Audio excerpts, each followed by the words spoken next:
Demain, vous ne serez pas remplacé par une IA. Vous serez remplacé par quelqu'un qui maîtrise une IA. Exact. Et donc nous, en tant qu'entreprise, on doit tout faire pour que nos collaborateurs maîtrisent l'IA, pour que demain, ils soient encore employables, que demain, ils soient encore plus performants dans leur travail. Et aujourd'hui, on est motivé chez Prisma.ai par une conviction, c'est que l'IA générative va être un vrai levier pour une véritable égalité des chances dans les sociétés, que ce soit pour les personnes qui n'ont pas aujourd'hui accès au numérique grâce à la voix, ou que ce soit pour des personnes qui n'ont pas forcément accès à certaines informations, à certains moyens d'apprendre, etc., pour pouvoir venir casser ce blocage et avoir une vraie possibilité d'ascension sociale et d'égalité sociale dans nos sociétés. Apprenez à utiliser l'IA, mais surtout apprenez à continuer à réfléchir. Parce qu'autrement, là, vous pourrez être remplacé par une IA. Startup, licorne, géant du cloud et nouveaux prophètes de l'IA, tous sont présents aujourd'hui pour les 10 ans de Vivatech. Et nous aussi, on est là. Je suis Rémi Tibi, host du podcast Deep Talk. Et aujourd'hui, je reçois avec grand plaisir Stéphane Allaire, directeur de l'innovation de Bouygues Télécom, et Wafa, Directrice générale de Prisma.ai, une plateforme IA générative pour les entreprises qui souhaitent créer des agents IA, les connecter à leur système d'information, les déployer et les gouverner, On le va tout tout revoir. dans un seul système. On va tout revoir, Wafa, parce que là, c'est trop compliqué pour nous. On va essayer justement d'acculturer nos auditeurs, de simplifier des contextes très complexes, parce qu'on est chez Vivatech, on est dans ce qui se fait de plus complexe de la tech. Hier, on a eu le droit, une petite introduction quand même, à la keynote de Jensen Huang, qui est directeur d'NVIDIA. NVIDIA, pour ceux qui ne connaissent pas, c'est un très gros producteur de puces électroniques, très connu à l'époque sur la GeForce, qui était une carte graphique, qui faisait de la graphique et aujourd'hui qui est pratiquement dans tous les clouds pour mettre à disposition nos IA. Stéphane, enchanté. Enchanté. C'est une première pour toi sur le Deep Talk. Est-ce que tu peux présenter rapidement ton poste et ton entreprise pour ceux qui ne sont pas encore abonnés à Bouygues Télécom? Alors, Bouygues Télécom, c'est un opérateur télécom, fixe et mobile. Je rappelle, parce qu'il y a des étrangers qui nous écoutent, et qui appartient à un grand groupe qui s'appelle le groupe Bouygues. Alors, juste petite info, le groupe Bouygues, c'est quand même 55 milliards de chiffre d'affaires par an et 200 000 collaborateurs à travers la planète. Qui est dirigé par Martin Bouygues. Par Martin Bouygues et Olivier Roussard. Très bien. Et Wafa, du coup? Directrice On générale, recommence. toujours de Prisma.ai. Nous sommes une start-up toulousaine, 100% autofinancée pour le moment. On est présent aujourd'hui essentiellement en France avec un rayonnement qui commence à l'international grâce à nos clients qui sont présents au niveau global. Et nous sommes 15 collaborateurs et nous servons aujourd'hui 15% du CAC 40. Alors, très modeste, Wafa, c'est une très belle startup Prisma.ai. D'ailleurs, Bouygues Télécom est utilisateur de la startup. Vous êtes présent sur plusieurs stands Aujourd'hui, chez oui. Vivatech. Aujourd'hui, vous avez une évolution qui est assez rapide et c'est extraordinaire. Si tu dois nous dire quelques mots sur comment vous êtes arrivé où vous en êtes aujourd'hui. Alors, c'est une start-up qui a été créée en 2016 à Toulouse, toujours. Ce qui s'est passé, c'est qu'on a évolué notre offre, toujours avec une vision qui est claire. Donc, depuis 2016, on savait que l'intelligence artificielle deviendrait générée automatiquement et que le web serait conversationnel. Donc, on savait que ce qu'on voit depuis 2021 avec la sortie de ChatGPT allait arriver. On attendait juste le bon moment. Et donc, on a évolué petit à petit en co-construisant avec nos clients. Avec cette vision, fort de cette vision, c'est ce qui a fait que quand l'IA générative est devenue une réalité, nous, on était prêts.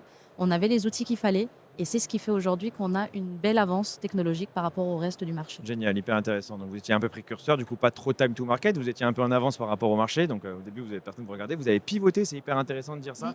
C'est un terme qu'a réutilisé, je reprends encore le GOAT, Jensen, qui a dit hier qu'il ne fallait pas rester sur ses idées arrêtées, qu'il fallait savoir pivoter quand on est une startup.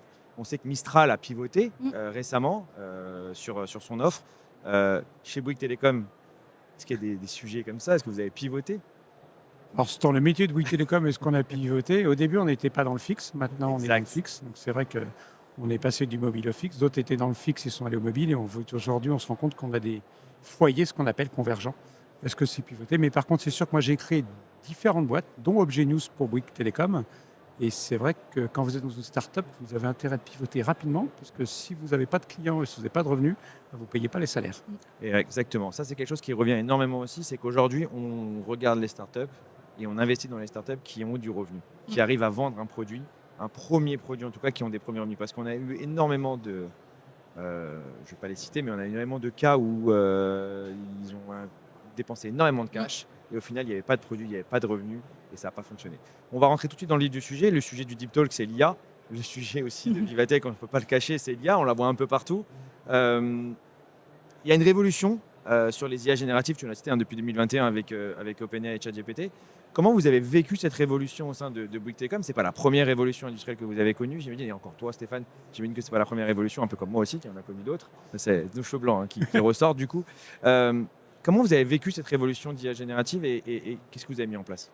Alors, c'est vrai que c'est une vraie révolution. Et pour nous, chez Bouygues Télécom, et j'ai de la chance, j'ai un CEO qui s'appelle Benoît Torletin qui m'a tout de suite fait confiance quand j'ai dit 2023, j'ai dit, il y a l'IA, on utilise beaucoup l'IA, mais l'IA générative, c'est vraiment une révolution qui va plus loin. Et pour moi, c'est une vague aussi profonde que l'arrivée de l'Internet. Je pense que ça va vraiment beaucoup bouleverser. Et c'est une vague. Dans le sens, ce n'est pas juste une révolution ponctuelle, on est vraiment en train de changer beaucoup de choses. Comment on l'a fait chez Bouygues Télécom? Déjà, il a fallu qu'on sécurise l'usage de l'IA générative par nos collaborateurs. On a mis déjà un chat GPT interne, totalement sécurisé. Parce qu'au début, l'IA, ça fait peur pour les gens qui ne la connaissent pas. Donc la première chose qu'on a fait, on s'est dit, on va apprendre aux gens ce que c'est. On a même fait ce qu'on appelle des bars à prompt. Donc le midi, en allant à la cantine, les gens, on leur apprenait à prompter. On a le bar à salade à côté Et on a on le avait bar un bar à à prompt. J'adore. Mais en fait, Mais c'est la gamification, c'est ça aussi qui fait que les gens adoptent. Bien sûr. c'est ça. Et en fait, donc parce c'est une révolution qui n'est pas qu'une révolution technologique. Et si vous accompagnez pas ceci, et tous vos collaborateurs et vos clients, on loupe quelque chose. Donc aujourd'hui, c'est ce qu'on est en train de faire. On accompagne par la technologie, le travail qu'on fait avec Prism, mais aussi les collaborateurs par la formation, par l'accompagnement. Hyper intéressant. Les premiers cas d'usage que vous avez développés, donc tu disais le Secure Chat, vous avez été plus loin, j'imagine, depuis. C'est quoi un peu l'évolution des cas d'usage aujourd'hui? Secure Chat, j'imagine, RAG, intégration documentaire. Alors, il y avait On rentre tout de suite dans le vif du sujet. Alors, il y avait plein de cas d'usage. Déjà, il y a eu l'IA générative, mais avant, on avait ce qu'on appelait le machine learning. Oui. Et par exemple, pour parler télécom, parler réseau, aujourd'hui, par exemple, l'IA est utilisée en machine learning pour anticiper une baisse d'audience sur une antenne. Ça nous permet, par exemple, de dire, attends, je vais avoir moins de personnes qui vont utiliser cette antenne, donc je vais mettre des fréquences en veille. L'objectif, il est simple, c'est faire de l'économie d'énergie sur nos antennes, parce qu'on dit, voilà, j'ai besoin de moins de ressources, parce qu'il y a moins de monde. Donc c'était le premier cas d'usage, on va dire, d'IA classique. Avec l'IA générative, on a fait des choses, un des premiers usages que l'on a fait, c'était résumer les appels clients. Parce qu'aujourd'hui, on a des gens qui nous appellent, mais quand vous avez un dialogue avec une personne, c'est pas facile d'en tirer la quintessence, pourquoi le client appelle, quel était son problème, quel était son souhait. Et donc, on a fait ces résumés, ce qui nous permet aujourd'hui, à partir des millions de résumés d'appels, quand je suis un client que je rappelle Bouygues Télécom, je sais tout de suite les circonstances, les dernières raisons d'appel de mon client. Donc et là, on va encore plus loin. Aujourd'hui, on appelle ce qu'on appelle le collaborateur augmenté, les conseillers de clientèle augmentés, c'est-à-dire la capacité, quand un client m'appelle, d'avoir des informations qui arrivent au conseiller de clientèle pour l'enrichir. Et un autre usage qui est assez intéressant aussi, on utilise l'IA pour former nos collaborateurs. Parce qu'aujourd'hui, c'est ça qui est intéressant, c'est plutôt que d'avoir un questionnaire bête et méchant pour se former, aujourd'hui, on a des IA qui simulent les clients. Et donc, on utilise ces IA qui simulent ces clients. Un peu comme avec le pilote, là. Exactement. mais quelque part, en plus, c'est assez intéressant parce qu'on met. Simulateur, cherchez le nom, un simulateur. Mais on ajoute du gaming aussi. Ouais. Parce qu'en fait, on met des clients faciles, des clients très tech, des clients très compliqués. Mais en fait, et c'est ça qui est intéressant, c'est que le collaborateur il est formé pour vendre une nouvelle offre, pour proposer un nouveau service. Et en même temps, plus ça va, plus il va sur des clients compliqués. Alors moi, pour la petite histoire, quand j'étais étudiant, j'avais travaillé chez un opérateur et je recevais les appels du client. Je me disais que les clients sont souvent très compliqués et très difficiles à satisfaire. Mais c'est normal, parce que s'ils nous appellent, c'est qu'ils ont souvent un problème ou une question. On voit que l'IA, et en tout cas les IA, l'IA générative, touchent tous les secteurs dans l'entreprise. Est-ce qu'aujourd'hui, vous avez différencié les cas d'usage qui sont très core business? On pense à la box, on pense au téléphone, tu parlais des antennes tout à l'heure, donc c'est un cas métier qui est très technique, et des cas d'usage plutôt internes avec du support, des RH, vous savez, les petites utilisations qu'on a au quotidien des IA. En fait, chez Bouygues Télécom, on a 3 streams pour l'IA. Le premier usage de l'IA, c'est pour les collaborateurs. Comme je disais tout à l'heure, moi j'ai un chat GPT, on a des IA qui nous permettent dans notre quotidien relire un mail, faire un résumé de réunion, choses comme ça, qui sont vraiment qui aident tous les collaborateurs. Après, on a des IA pour les métiers. On a parlé de la relation client, on a parlé du réseau, on a des IA aussi à la DSI pour nous aider à coder. On connaît GitHub Copilot par exemple. Et le troisième stream, c'est l'IA pour nos clients. Là, on a annoncé dernièrement qu'on s'est proposé à tous nos clients Perplexity gratuit. Et pourquoi? C'est parce que moi, je trouve qu'on parlait des cheveux blancs tout à l'heure, il y a une révolution qui arrive, on doit accompagner nos collaborateurs, mais je pense qu'on doit aussi accompagner nos clients. Et ça, c'est majeur. Parce que les clients demain, ils vont devoir savoir utiliser l'IA comme ils savent utiliser l'Internet aujourd'hui. Et je veux laisser personne sur le bord de la route. On s'est dit, accompagnons-les aussi Donc aujourd'hui, on a vraiment ces 3 streams. Et ces streams-là, on les voit, nous chez Prism, on travaille avec tout secteur Justement, public, j'allais y venir. secteur privé, et on travaille sur le secteur privé avec différentes industries. Donc on a de l'énergie, on a du télécom, on a de banque et assurance, on a de l'industrie. Et ces streams-là, on les voit, qu'on soit dans le privé et dans le public, on voit exactement la même chose avec une sorte d'évolution finalement et une méthodologie de priorisation qui est signe de maturité d'ailleurs chez une entreprise. Quand on a recensé les cas d'usage, quand on a fait cette séparation avec ce streaming-là en 3, pour nous, autant que start-up qui doit vraiment venir économiser, être efficace dans l'allocation de ses ressources et dans la réduction de coûts acquisition client, etc., c'est quelque chose qu'on va regarder de très près parce que ça nous permet de dire, OK, où est-ce qu'ils en sont au niveau maturité? Est-ce qu'il faut mettre les efforts ou pas? Est-ce qu'il faut attendre versus le potentiel? Et ça nous permet vraiment de qualifier où est-ce qu'ils en sont versus quels efforts on va mettre sur tel ou tel client. Donc, juste pour confirmer que ces 3 streams, effectivement, c'est des choses qu'on voit sur l'ensemble du marché aujourd'hui. Hyper intéressant, on voit l'analyse d'une startup qui est agile, qui analyse le marché. Du coup, vous me tendez la perche. Comment vous vous êtes rencontrés et comment Bouygues Telecom a choisi Prism? Je ne sais pas qui veut répondre ou qui a commencé à. Je pense que c'est plutôt Prism qui a démarché Bouygues Telecom. En fait, Prism est passé par Bouygues, on en parlait tout à l'heure, en fait, aujourd'hui. Et pour la petite histoire, j'étais parti en Asie l'été dernier. Et là, moi, on était fiers, on avait ChatGPT et autres, mais je me suis rendu compte que beaucoup d'opérateurs asiatiques utilisaient ce qu'on appelait des studios IA.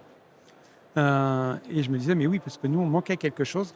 Parce qu'aujourd'hui, on avait des IA, les premières IA qu'on a mis à disposition des collaborateurs, c'était des IA qui avaient une connaissance, qui étaient capables de corriger des choses, mais elles n'avaient pas des connaissances sur la data et le métier de l'opérateur.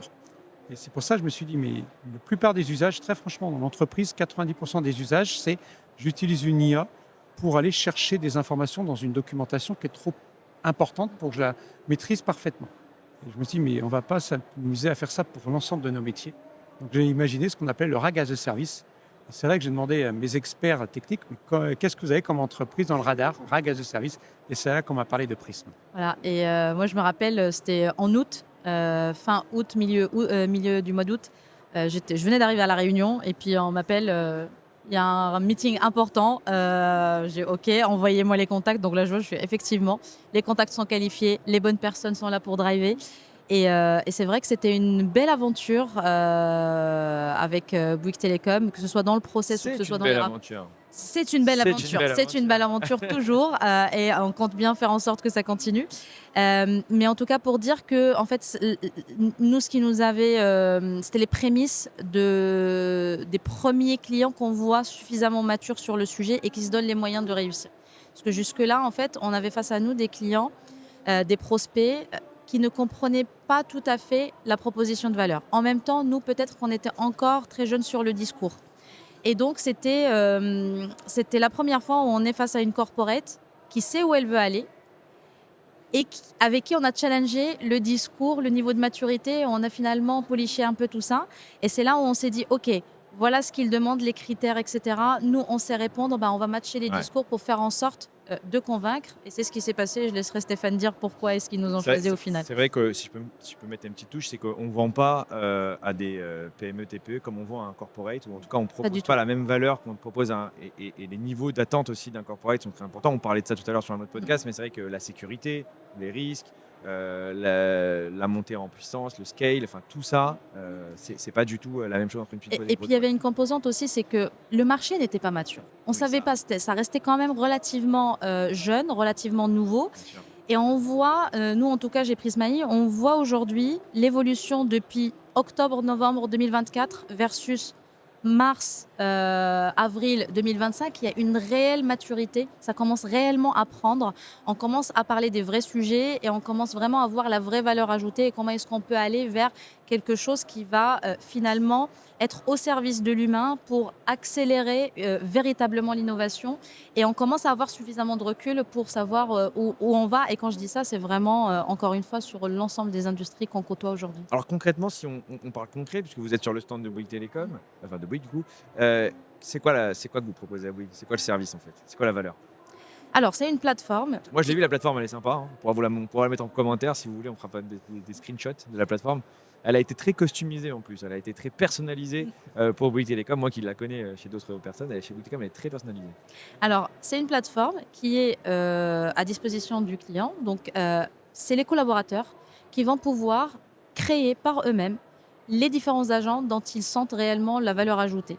Et donc, ça permet vraiment d'impliquer l'ensemble des talents, qu'on soit très tech ou qu'on soit pas du tout tech. Donc, un RH, un marketing, un juridique peut créer son agent IA sans pour autant savoir coder, sans être ingénieur, sans être Donc c'est ce tech. qu'on appelle le low-code, no-code. C'est grâce à des outils qui sont pensés expérience utilisateur, qui sont no-code, low-code, mais avec un aspect qui est collaboratif. C'est-à-dire que je suis RH, je crée mon RH augmenté au service des collaborateurs, par exemple. J'atteins mes limites parce que j'ai chargé les documents, j'ai testé, j'ai validé qu'ils fonctionnent correctement, mais je veux que ce soit connecté au SI, je veux qu'il soit exposé via les outils collaborateurs, par exemple un Workday ou un Payfit ou n'importe quel outil interne. En fait, je appelle à mon pendant IT, donc à mon collègue ou ma collègue IT, pour faire l'extra mile, c'est-à-dire venir connecter le chatbot à mon SI, venir développer le bon front et l'exposer via la bonne application et créer des automatisations, pourquoi pas, si on a des documents dynamiques, par exemple. Alors Donc, question, oui. question pour nos auditeurs.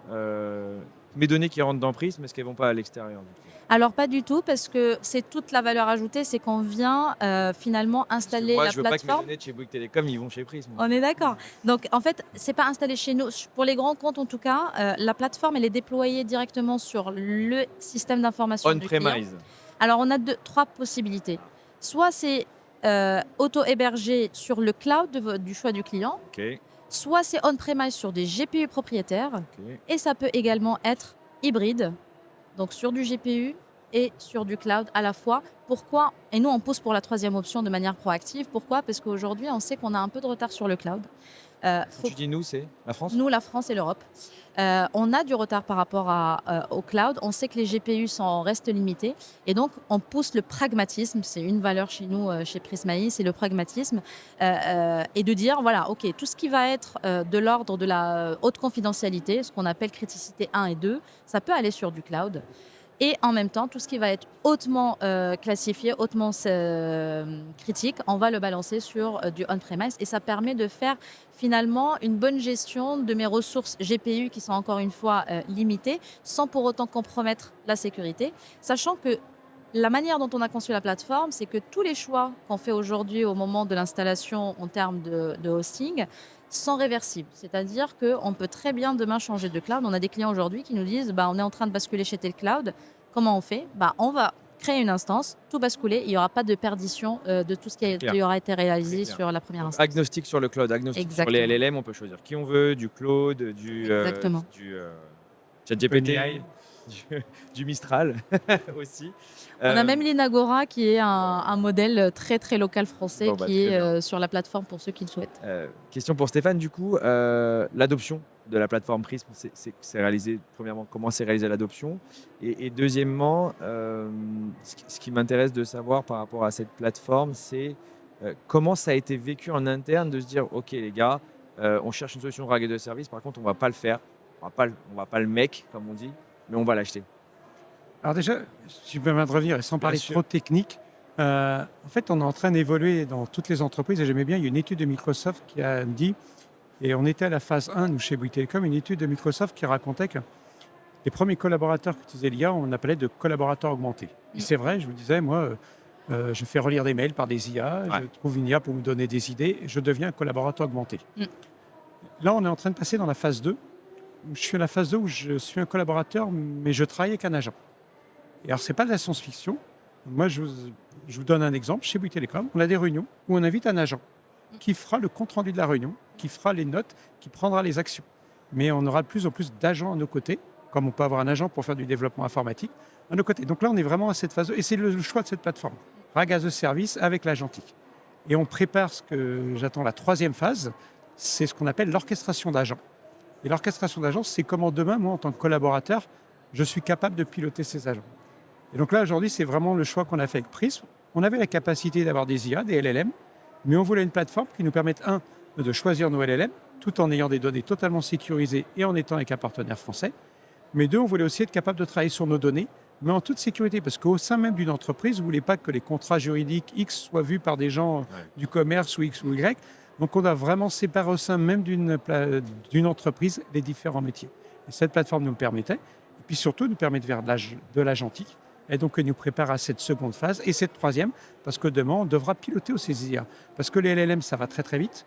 Et à un moment, vous dites, je vais prendre tel LLM parce qu'il est moins cher ou plus performant, mais avant de le remettre en production, vous devez faire des tests. Et donc, il va falloir orchestrer tous ces LLM. Cette plateforme Prism nous permettait d'avoir ce regard externe important. Et ça tombe bien parce que nous, notre vision, justement, c'est que le futur du travail va complètement changer. Et de la même manière où aujourd'hui, on pilote des humains, des équipes d'humains, demain, de plus en plus, on va piloter des équipes d'agents et des équipes hybrides, puisqu'on va devoir collaborer, on va devoir piloter des équipes hybrides entre humains et agents. Et c'est vraiment ça notre vision. Et notre mission, c'est de faire en sorte que personne ne soit au bord de la touche et que tout le monde prenne part et fasse sa part dans cette transformation. Et c'est pour ça qu'on a voulu une plateforme inclusive, collaborative, où les moins tech peuvent prendre leur part tout aussi bien que les plus tech. Bon, tu as parlé d'orchestration, c'est hyper intéressant Stéphane, c'est des sujets qui reviennent en ce moment énormément. Il y a l'orchestration, il y a aussi les protocoles, on va en reparler après. MCP. Le fameux MCP, on va en reparler après. L'orchestration, est-ce qu'aujourd'hui les process au sein de Bouygues Telecom sont complètement transformés avec les arrivées des agents? Ou est-ce qu'aujourd'hui, parce qu'on a connu la transformation numérique avec la transformation du front, en tout cas du parcours utilisateur au tout début, c'est-à-dire que pour souscrire par exemple à un abonnement téléphonique, on n'a plus forcément besoin d'aller dans une agence, on peut le faire directement en ligne, il y a tout un parcours digital qui est fait. Est-ce qu'aujourd'hui, le parcours avec les agents IA va être aussi transformé? Je pense que non, pas encore. Très franchement, on n'est pas en train de changer tous nos process. Par contre, aujourd'hui, on est en train d'adopter l'IA dans nos gestes. Par exemple, je vais faire un geste, je vais étudier une offre, je vais analyser un document, je vais par exemple essayer de résoudre un problème technique. Je vais demander à une IA d'aller voir les tickets qui ont déjà, parce que l'IA a la capacité de lire des milliers de tickets. Est-ce que ça a déjà existé? Donc il faut, dans nos premiers gestes au quotidien, intégrer l'IA. De là à dire qu'on change l'ensemble de nos process, non. Par contre, comme je disais tout à l'heure, c'est extrêmement important, c'est d'accompagner les collaborateurs, parce que c'est eux qui vont l'adopter dans leurs gestes quotidiens. Et donc moi, c'est ce qui me semble important, c'est avec ces agents et avec ces IA à disposition, c'est comment j'accompagne le collaborateur pour qu'il prenne le bon geste. Parce que tu parlais du patron de NVIDIA, il disait quelque chose qui me semblait extrêmement pertinent. Il disait, demain, vous ne serez pas remplacé par une IA, vous serez remplacé par quelqu'un qui maîtrise une IA. Exact. Et donc nous, en tant qu'entreprise, on doit tout faire pour que nos collaborateurs maîtrisent l'IA, pour que demain, ils soient encore employables et que demain, ils soient encore plus performants dans leur travail. Et qu'ils la maîtrisent et de manière responsable. Parce Exactement. que je sais que Bouygues Telecom nous ont beaucoup challengé sur toute la partie, comment est-ce qu'on garantit que la responsabilité du collaborateur elle sera engagée dès le début dans la manière dont on vient consommer, de telle sorte à ce qu'on reste respectueux de l'environnement. Et d'ailleurs, c'est comme ça qu'on répond aujourd'hui au fait que on va afficher le niveau de consommation de chaque LLM par exemple, de chaque interaction, tout aussi bien que le coût, parce que le coût, il y a le carbone footprint, mais il y a aussi le coût. Et ça permet, dans l'usage, dans la manière dont on vient consommer, d'ancrer dans les usages cette question de responsabilité vis-à-vis de l'environnement, vis-à-vis de mon entreprise aussi par rapport au coût, pour que la consommation soit responsable également. Hyper intéressant. C'est important, l'écologie, on le sait, et c'est une très bonne initiative de mettre ça. L'avenir, du coup, si on va un peu plus loin, l'évolution, c'est quoi les prochaines features, on va dire, d'un Prism AI? C'est quoi les prochains cas d'usage d'un Bouygues Telecom sur l'IA générative? Est-ce qu'on peut en parler? Est-ce que vous avez annoncé des choses sur ce salon de la tech, qui est aussi le moment pour annoncer des grosses évolutions? Tu nous as parlé d'un partenariat avec Perplexity. On a un partenariat avec Perplexity parce que l'outil aujourd'hui de Perplexity, on travaille sur des agents et on l'a customisé, comme tu l'as vu. Il sera à disposition de l'ensemble des collaborateurs à la fin du mois. Il n'est pas encore totalement déployé pour tous les collaborateurs. Et ça, déjà, ça va bien changer parce que ça va nous aider dans beaucoup de domaines. Et on va faire la formation pour accompagner justement cette arrivée. Et on a aussi travaillé aussi parce que, comme je disais, il y a le stream des clients. Et aujourd'hui, je me suis dit, mais comment on peut accompagner nos clients avec l'usage de l'IA, parce qu'il y a beaucoup de CEO de petites entreprises ou même d'administration qui disent, on me dit que l'IA révolutionne, mais moi, qu'est-ce que j'en fais? Et on a fait un beau partenariat avec la mairie de Meudon, et on s'est dit, on a pris une IA qui scrapait l'ensemble des données du site web. Et aujourd'hui, dans les heures de fermeture, normalement, et là, vous appelez un numéro de téléphone, et c'est une IA qui vous répond. Et très franchement, si vous avez le temps d'aller à Vivatech, de venir voir, c'est assez bluffant. Demain, je pense qu'on va l'ouvrir en mois de juillet avec les mairies de Meudon. Vous appellerez ce numéro. Et c'est vrai, des fois, comme on dit, les gens, ils disent ouais, mais je ne vais pas appeler une IA ne va pas remplacer quelqu'un. Mais des fois, vous avez des besoins qui sont tout bêtes, comme qu'est-ce qu'il me faut comme papier pour renouveler un passeport? Il faut d'attendre 5 minutes qu'un humain réponde. Si vous avez une IA qui répond pertinemment, très bien, ça fait gagner du temps à tout le monde et c'est pertinent pour tout le monde. Donc, Et ce qui aujourd'hui, permet surtout de libérer du temps pour les agents en mairie en collectivité pour servir réellement le citoyen besoin. là où ils ont un vrai apport et une vraie valeur ajoutée. Ça revient énormément. C'est-à-dire qu'on libère du temps sur des tâches Exactement. répétitives à basse valeur ajoutée pour pouvoir augmenter l'expérience Exactement. client, utilisateur. Alors, on a une banque aussi, on parlait de ça. Citoyen. Et, citoyen, ça peut être pour la mairie, ça peut être pour tous les services privés. Du coup, donc un voice bot boosté à l'IA qui connaît toutes les données de la mairie. Du coup, on peut imaginer plein d'autres cas d'usage là-dessus. on peut tout imaginer. C'est pour ça que le RAG as a service, c'est important parce qu'une IA, entre nous, c'est bien, ça parle, mais à un moment, une IA, pour qu'elle soit pertinente, il faut qu'elle ait de la donnée. Ouais. Et donc aujourd'hui, c'est pour ça, si vous êtes sur la mairie de Meudon, vous n'avez pas les mêmes données que la mairie de Guérande, par exemple, ou qu'une autre mairie, ou demain, vous êtes une petite PME, vous voulez vendre... je prends un exemple tout bête, une documentation technique sur une chaudière. Je suis un technicien, un plombier qui intervient chez des gens, j'ai toujours du mal, j'ai pas toute la documentation sur moi. Demain, j'appelle un numéro qui est une IA qui a accès à toutes les documentations. L'IA peut me répondre de façon très pertinente. Alors, je vous invite à écouter le podcast que j'ai eu avec Engie, qui nous explique exactement ce cas d'usage-là, justement pour ces techniciens qui ont dans leur tablette deux choses, les tickets qui ont déjà été ouverts par la personne qui a appelé l'opérateur et toute la documentation de la chaudière qui est en face de lui pour pouvoir réparer de manière très vite. Donc ça, c'est hyper intéressant. C'est des cas d'usage qui sont précis, qui ont un ROI hyper important et qui permettent d'augmenter le fameux utilisateur. On a un cas d'usage qu'on voit beaucoup dans les industries sur des métiers très très niches, qui est le management de la gestion du transfert de compétences. On a une compétence très très rare. Des fois, départ à la retraite, ça peut vraiment coûter très très très cher à une entreprise. Et donc là, on a quelques clients dans l'industrie lourde qui sont en train de développer des agents qui vont finalement venir accompagner la personne qui est sur le départ pendant un certain nombre de mois avec des interrogations, etc., pour venir emmagasiner le savoir pour qu'il soit disponible aux remplaçants qui reprendraient la relève.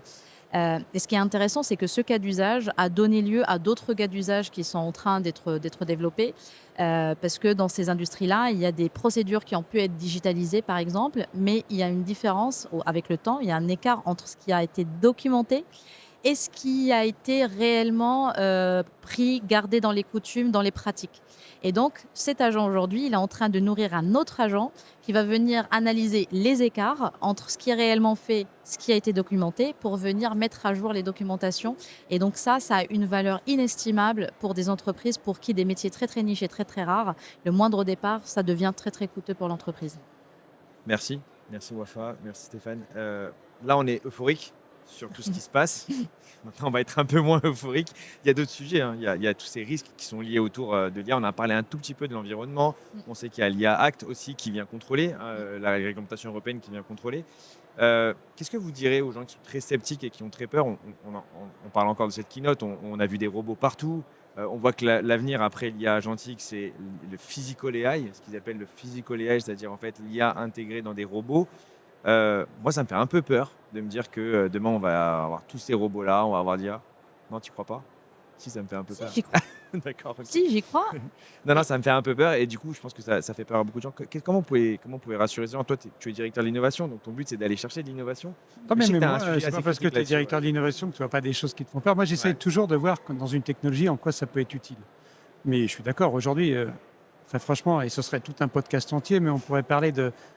Aujourd'hui, on parle d'hallucination sur certaines IA. Et c'est pour ça qu'à chaque fois, on dit aux gens, vérifiez les sources. Et ce n'est pas parce que c'est une IA qui l'a écrit que c'est vrai. Et ça, c'est quand même le B.A.-ba. On l'a mis, c'est la charte de l'IA. Moi, j'en suis témoin tous les jours quand j'interroge l'IA. Mais demain, on va passer à ce qu'on appelle l'IA agentique. C'est-à-dire que je vais demander à l'IA de prendre des actions. Et là, le risque, il y a un vrai risque de ce qu'on appelle de désalignement. Est-ce que cette IA, demain, ne va pas prendre une action pour atteindre un objectif que je lui ai donné, mais qui ne va pas d'un seul coup avoir des effets de bord qui sont catastrophiques. Voilà. Donc oui, il y a des risques et moi-même, je suis... Et c'est pour ça qu'il faut toujours le faire dans un environnement sécurisé, toujours alerter les gens. Et comme tout, quand vous avez une puissance aussi importante entre les mains, il faut en faire attention dans son usage. Et c'est pour ça que nous étions là, parce qu'on a changé tous les process, non bien loin, parce qu'aujourd'hui, dans une entreprise comme Bouygues Télécom, c'est une grosse machine et on fait très très attention et on met vraiment par parcimonie pour s'assurer qu'il n'y a pas de risque. Une chose qui est importante aussi, c'est que je trouve, il y a un côté très positif L'Internet a fait des choses extraordinaires. Aujourd'hui, par exemple, avec Doctolib, je ne fais pas de publicité, mais Doctolib, vous pouvez prendre rendez-vous chez le médecin avec l'Internet facilement. Sauf que moi, par exemple, mes parents, ils n'arrivent pas à prendre un rendez-vous chez Doctolib. Et je trouve qu'avec l'IA, comme on attaque du vocal, demain, ils pourront appeler une IA qui prendront rendez-vous pour eux. Et donc ça, c'est important parce que je pense qu'on a fait un document sur l'IA générative et l'IA avec sa capacité vocale et de compréhension peut rapprocher aussi que des fossés qui existaient entre des gens qui maîtrisaient le digital et d'autres qui ne le maîtrisaient pas. Donc voilà, j'ai montré le côté négatif, mais il y a aussi un côté positif. Non, c'est hyper intéressant. Je vais rebondir après là-dessus, mais je te laisse. Et juste sur la partie contrôle et vérification, c'est pour ça que la gouvernance et l'observabilité de ce qu'on met à disposition, que ce soit du collaborateur, du client final, etc., est vraiment clé. Et c'est une des différenciations qu'on a chez Prisma.ai, c'est qu'on a voulu que cette capacité à venir gouverner, monitorer de manière très granulaire, mais aussi de manière agrégée au global, soit vraiment au cœur. Et la manière dont on l'a géré, c'est vraiment par la technologie, par la force de la manière dont on a pensé l'architecture, par la force de la manière dont on a créé, finalement, conçu cette plateforme. Ça nous permet de venir surveiller les coûts, surveiller l'impact carbone, mais aussi mettre en place des agents qui vont finalement surveiller H24, 24 heures sur 24, 7 jours sur 7, ces agents pendant qu'ils travaillent pour vérifier qu'ils sont réellement fiables et monter la moindre alerte dès qu'il y a le moindre problème. Donc ça, c'est vraiment, vraiment clé. Et je suis complètement alignée sur le bridge des fossés parce qu'il y a eu Internet. Moi, personnellement, je viens d'un milieu très modeste. Il n'y a rien qui me prédit, qui disait que j'en arriverai là aujourd'hui. Ce qui fait que je suis là, c'est Internet. Ouais. Et aujourd'hui, on est motivé chez Prisma.ai par une conviction, c'est que l'IA générative va être un vrai levier pour une véritable égalité des chances dans les sociétés, que ce soit pour les personnes qui n'ont pas aujourd'hui accès au numérique grâce à la voix, ou que ce soit pour des personnes qui n'ont pas forcément accès à certaines informations, à certains moyens d'apprendre, etc., pour pouvoir venir casser ce blocage et finalement avoir une vraie possibilité d'ascension sociale et d'égalité sociale dans nos sociétés. Ouais, hyper intéressant. C'est vrai qu'on voit les évolutions, tout va plus vite. Depuis la série générique, tout va plus vite. Les startups vont plus vite, les tout va plus vite. Les recrutements vont plus vite. Depuis le Covid d'ailleurs, tout va plus vite. C'est hyper intéressant. Si vous devez donner un conseil demain à un jeune qui a envie de te lancer dans toute cette vibe d'IA, qu'est-ce que vous pourrez donner? Peut-être. Commence Wafa, je t'en prie. Wafa. Tu dois en avoir plein des jeunes qui veulent venir bosser chez Prism du coup. Oui, non, mais apprendre à désapprendre. En fait, il faut être prêt à changer de mindset, à s'adapter en continu, parce que en fait, ce qui est vrai aujourd'hui ne le sera peut-être plus, ou moins en tout cas, dans les quelques mois, etc. Parce que ça va vraiment très très vite. Ça, c'est un premier conseil. Le deuxième, c'est améliorer votre esprit critique. Tu as insisté, Stéphane, sur l'accompagnement du collaborateur. Moi, quand je parle d'accompagnement du changement avec nos entreprises, je leur dis, c'est pas que de la tech. C'est aussi de l'humain, c'est aussi du soft skills. Et un des sujets pour moi, c'est la capacité d'analyse, l'esprit critique. Ce sont vraiment deux sujets ultra clés quand on va de plus en plus utiliser l'IA, parce que l'IA peut nous fournir une réponse unique. Et il n'y a pas pire que l'idée unique, que la pensée unique. Et donc, pour pouvoir pallier à ce risque, les risques qui peuvent être liés à ça, surtout si on se retrouve dans des choses, on ne sait pas si demain, les réponses de l'IA générative ne seraient pas ramenées, adaptées par rapport à des algorithmes, comme ce qu'on peut voir dans les réseaux sociaux. On connaît les dérives de ça. Il est vraiment central qu'on puisse accompagner aussi le collaborateur d'un point de vue soft skills, parce que la tech, elle est au service de l'humain. Et pour que l'humain puisse au mieux s'en servir, il faut le préparer aussi d'un point de vue humain, soft skills et capacité d'analyse et esprit critique. Donc on met le paquet sur les soft skills, c'est ce qu'on ressent depuis très longtemps. Complètement. Aligné, Stéphane, du coup? Moi, si j'avais un conseil à donner, c'est celui que je donne à mes enfants, c'est apprenez à utiliser l'IA, mais surtout apprenez à continuer à réfléchir. Parce qu'une fois, on m'avait posé une question à une conférence, est-ce que l'IA va nous rendre bêtes? Et j'ai dit, malheureusement, allez aujourd'hui, je vois beaucoup de jeunes, et comme il y a des calculatrices partout avec nos téléphones, ils ne savent plus calculer. Et demain, quand vous aurez des IA qui vous apporteront de l'intelligence, je me dis, est-ce qu'on aura oublié de réfléchir? Et ça me fait peur. Et aujourd'hui, si une chose est importante, c'est apprenez à utiliser l'IA, mais vraiment comme un coach.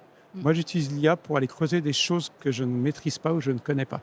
Et il ne faut vraiment pas demander à l'IA de faire son travail, mais demander à l'IA de s'aider dans son travail, mais vraiment de garder cette capacité à réfléchir, à prendre le dessus, parce qu'autrement, là, vous pourrez être remplacé par une IA. Ah, c'est intéressant ce que tu dis. Moi aussi, j'ai des enfants et c'est ce que je leur dis souvent. Et c'est vrai qu'on se rend compte qu'il y a toujours eu des craintes sur les révolutions. Moi, je sais qu'à l'époque, on nous interdisait les calculatrices en contrôle de maths, et puis après, on nous a autorisé. Ensuite, on a dit qu'il faut aller à la bibliothèque pour aller faire des recherches documentaires, et puis après, il y a eu Google. Aujourd'hui, il y a des IA, et on nous dit les gamins, ils vont plus. Mais en fait, non, on n'est pas plus bête que les autres. La preuve, on a des talents remplis de talents à Vivatech et des jeunes de tout âge qui créent des startups. Non, moi, ce que je retiens sur les. Ce que j'ai retenu en tout cas sur ce salon sur la startup, c'est que c'est vrai que, et c'est Jensen encore qui l'a dit, on lui a dit mais comment tu es motivé aujourd'hui pour aller bosser encore alors que tu es la première capitalisation boursière du monde et est-ce que tu avais cette vision long-termiste quand tu as commencé à créer ta boîte? Mais en fait non, ce qu'il disait c'est que tous les jours tu vas bosser au travail, tous les jours tu crées le jour d'après en fait. Et il ne faut pas se dire ok je vais créer la future startup qui va gagner des millions. En fait allez juste bosser.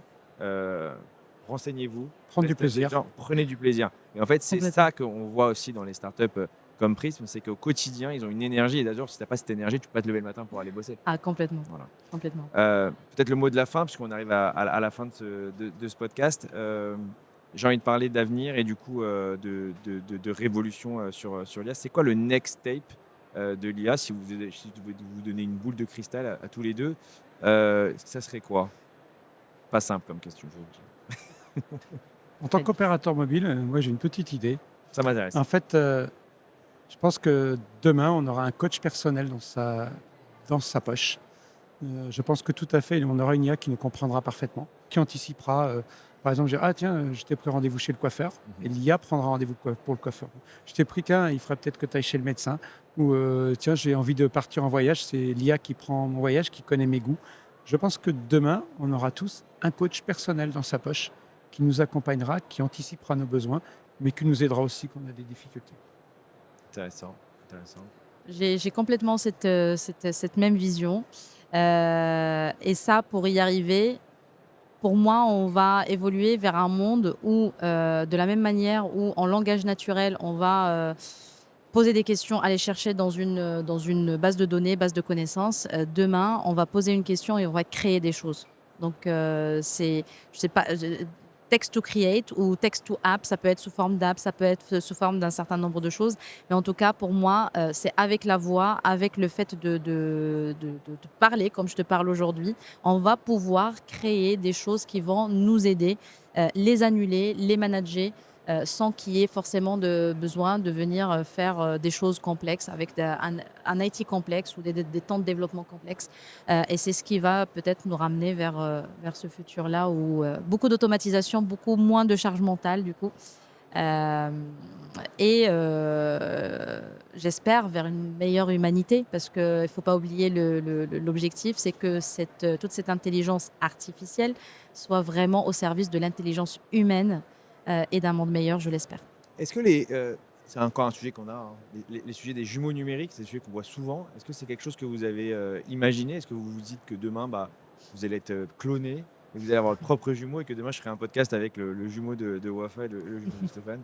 Est-ce que c'est des sujets qui vous paraissent intelligents? Alors moi, plus sérieusement, je l'ai vu sur un podcast que j'ai fait avec un laboratoire pharmaceutique qui clone du coup des humains pour tester des médicaments pour voir si du coup ils réagissent correctement. Est-ce que c'est quelque chose qui vous intéresse? Ah nous, oui, ça m'intéresse énormément parce qu'en fait, on fait des jumeaux numériques humains, Ouais. des jumeaux numériques d'usine pour justement simuler comment ça fait si je change Et demain, je pense qu'on aura des jumeaux numériques du réseau mobile ou fixe parce que demain, on doit anticiper une panne, on doit anticiper une montée en charge pour tel ou tel événement. Donc aujourd'hui, un jumeau numérique, comme dans le domaine du jumeau humain, ça nous permet de tester des choses sans aller en vrai. Et donc ça, c'est extrêmement important. Et ça nous permet aussi de faire vieillir. Là, je prenais un exemple avec Dassault. Alors, je ne veux pas parler à leur place, mais ils ont fait un jumeau numérique qui permet d'anticiper le traitement d'une personne dans le temps. Mais l'intérêt d'un jumeau numérique, ce n'est pas juste d'être en temps réel, c'est je vais lui faire prendre 20 ans en quelques secondes. Et comme ça me permet de voir l'impact de ce que j'ai initié dans 20 ans. Donc ça, c'est extrêmement important. Donc imaginez pour un réseau télécom ou autre, on va peut-être pas se projeter à 20 ans, mais de se projeter déjà à quelques années ou à quelques mois, c'est extrêmement important. Alors pour moi, Prism va développer les jumeaux numériques. Aujourd'hui, on est en train de cloner des compétences, dans le sens où moi, par exemple, à titre perso, en utilisant Prism, il y a beaucoup de choses que je fais qui sont très, très répétitives dans mon quotidien, que je délègue à mes agents que j'ai créés et qui me permettent finalement de faciliter mon travail. Donc de la même manière, demain, j'aimerais bien avoir des jumeaux qui vont me permettre finalement de déléguer des choses où j'ai potentiellement pas besoin d'être là. Cela me permettrait de continuer à faire les choses nouvelles finalement.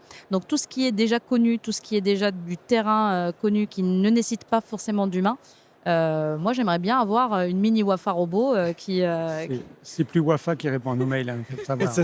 C'est déjà plus Wafa qui répond. Ok. Bon, bah super. J'aimerais rester tellement longtemps encore avec vous. Peut-être un petit dernier mot parce qu'on est quand même à Vivatech et on va finir sur Vivatech. Du coup, est-ce que vous avez une évolution, quelque chose qui vous a marqué, une image qui vous a marqué, une application qui vous a marqué, une innovation qui vous a marqué? Peut-être que vous n'avez pas eu le temps aussi, hein, comme vous êtes sur vos stands respectifs. Moi, ce qui m'a marqué, franchement, c'est la présence à nouveau de grands stands de pays. Ouais. Le Canada, on a vu Le l'Afrique. Canada qui est à l'honneur. Le Oui. Canada qui est à l'honneur chez Vivatech. Et j'ai trouvé ça génial parce que ça montre bien que Paris peut être le centre du monde Ouais. dans quelques jours. Moi qui ai souvent eu la chance de faire le CES à Las Vegas, Mm. très franchement, Vivatech n'a rien à envier. Et là, quand je vois tous ces pays présents, Mm. je trouve que c'est génial. Moi, ce qui m'a marqué, c'est le nombre de personnes. Je ne sais, Ah oui. sais pas si vous avez vu, mais moi, je l'ai fait depuis 3 ans. Et cette année, j'ai l'impression qu'il y a beaucoup plus de monde. Alors, je ne sais pas si les jauges ont explosé, mais et très tôt. Enfin, moi, je suis là le matin très tôt et il y a beaucoup de gens. Et ça n'arrête pas d'arriver. Pareil, beaucoup de monde, beaucoup de robots qui se baladent partout. Et en fait, moi j'ai fait que le hall 1 et encore. Et que ton stand. Ouais, quasiment. Mais c'est vrai que l'affluence qu'on a eue sur notre stand, en tout cas, il y avait vraiment toutes les industries qui sont illustrées. Il y avait beaucoup de pays. On a eu des gens d'Asie, on a eu des gens d'Europe, on a eu des gens des États-Unis. C'est très, très, très riche en diversité.